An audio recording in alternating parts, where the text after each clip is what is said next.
Hello everyone, and welcome to another episode of the Wise Decision Maker Show, where we help you make the wisest and most profitable decisions. And today, we'll talk about the wisest and most profitable decisions about the new bivalent boosters, and how executives really need to promote these newly updated booster shots, because that's an opportunity for leaders to persuade employees to actually make good decisions, and they should advocate for this cause publicly to help the businesses improve their bottom line, and we'll talk about why, and protect them because they protect employees against the new Omicron subvariants ahead of a surge which we are already experiencing this winter, and we might experience a worse surge, and also serious complications that research is showing are associated with long COVID. So let's talk about that. Why promoting the new booster shots is actually good for companies, good for leaders. It will decrease employee sick days, so less sick days. It will reduce super spreader events from COVID, from employees who come to the office and have various problems. And it helps minimize the PR problems that are associated with such activities, the super spreader events.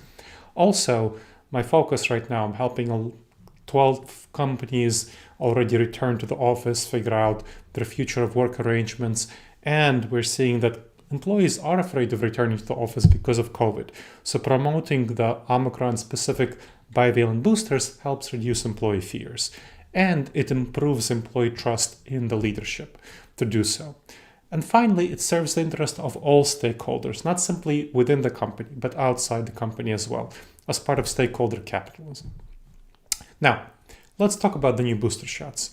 We know the research shows they're very effective. They're effective against Omicron and the original COVID strain alike, so both strains. That's why they're called bivalent. They're safe and they're more effective than the previous vaccines overall.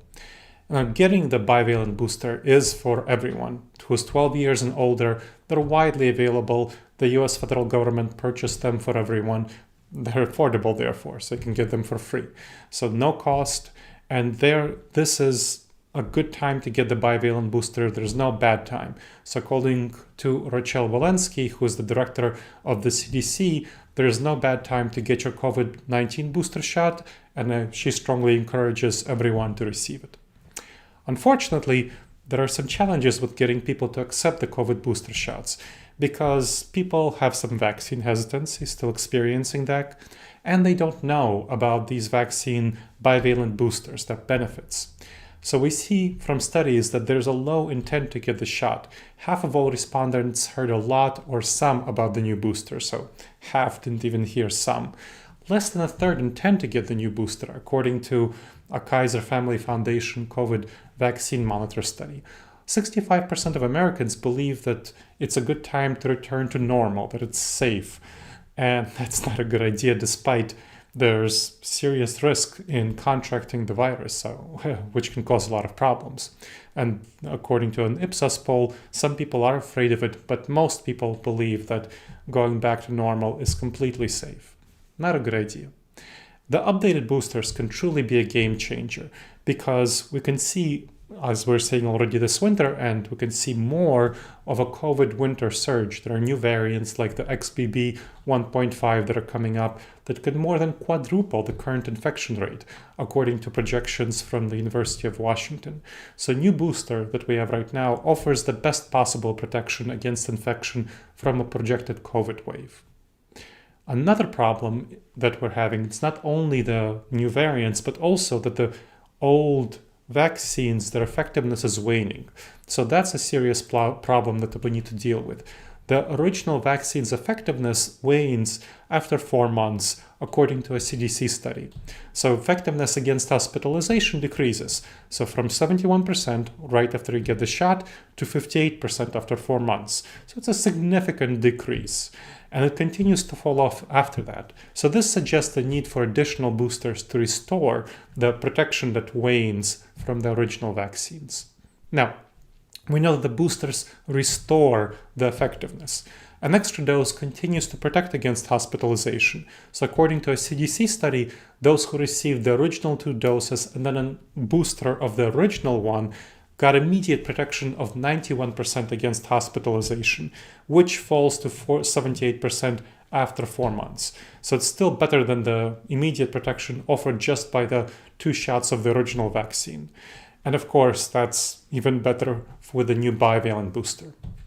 Now, the new booster shots are especially valuable for staff who are at higher risks of serious symptoms from COVID-19, which of course tends to be people who are older, the most experienced ones, the senior staff, as well as immunocompromised workers.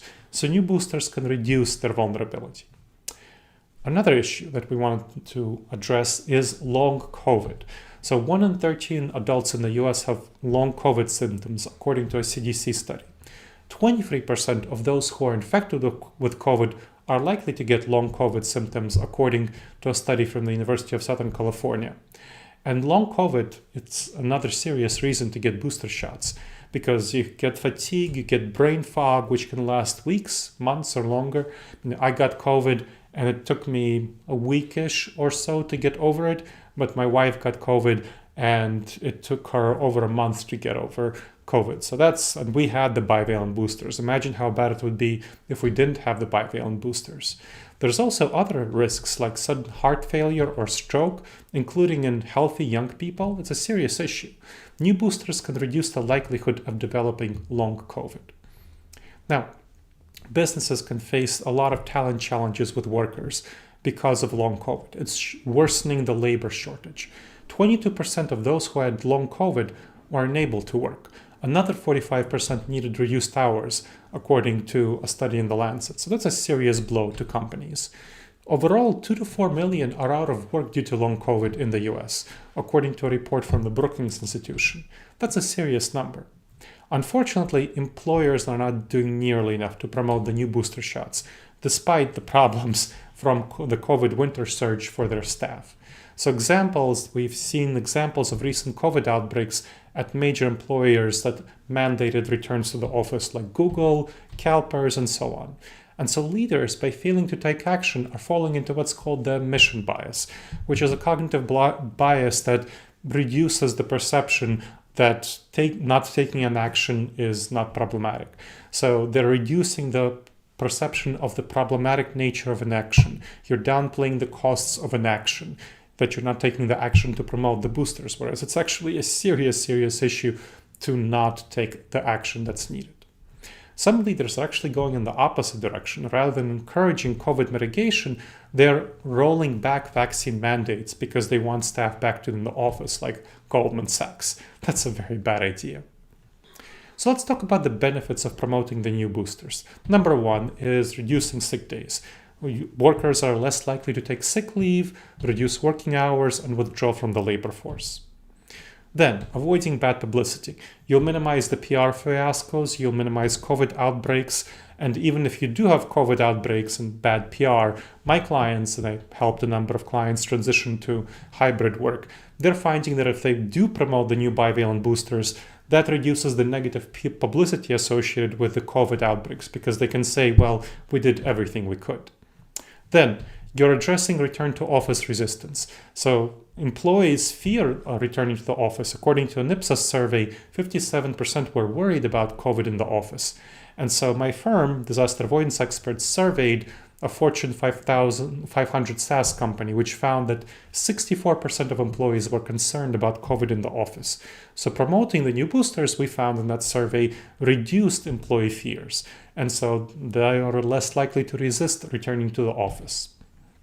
Next, stakeholder capitalism. So serving the interests of all stakeholders, that's called stakeholder capitalism. And according to the Business Roundtable statement of top CEOs, this defines a new purpose of companies, including supporting the communities in which they work, taking into account the needs of all stakeholders, and thus reducing COVID serves these broader community health concerns. And finally, you're earning employee trust. So people trust businesses more than the government. So Edelman's trust barometer shows that 86% of respondents expect CEOs to speak out on public issues like pandemic impact. And these expectations require leaders to be trustworthy, exemplars. So by advocating for new boosters, they can do so. Now, let's talk about behavioral science approaches to promote the new boosters. As COVID is transitioning to the endemic phase, mandates are really not the right way to go. You're seeing some mandates, that's not what I'm talking about. The effective approaches So the effective approach is to increasing booster uptake. You want to create appropriate norms, ones that would help encourage all employees to actually get boosters.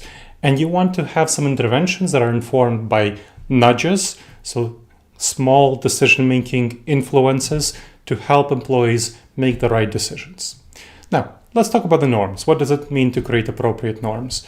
That means that you need to lead by example. So leaders need to lead by example. Whether they lead a whole organization or a team, you want to lead by example. Publicly advocate the cause, publicly advocate boosters. Of course, get the shot yourself, be a model. So be a role model in both speaking about it and taking the actions themselves. So doing the actual, getting a booster shot publicly. So get it yourself filmed, photographed, doing so. I'll give you an example of my client who educated employees about the benefits of bivalent boosters through a newsletter, showing the CEO herself getting the jab, getting the booster. So a photograph and a description from the CEO of a statement about her experience getting the booster, and encouraging discussions on boosters among teams. So encouraging people to leaders, lower level leaders, rank in the middle and lower level managers to discuss getting the bivalent booster. Also, she invited an epidemiologist to give a talk to address staff concerns about getting the booster. What about nudging? Nudging employees to get the shot. Let's talk about that same client, what they did. So nudged employees by offering paid time off to get the shot.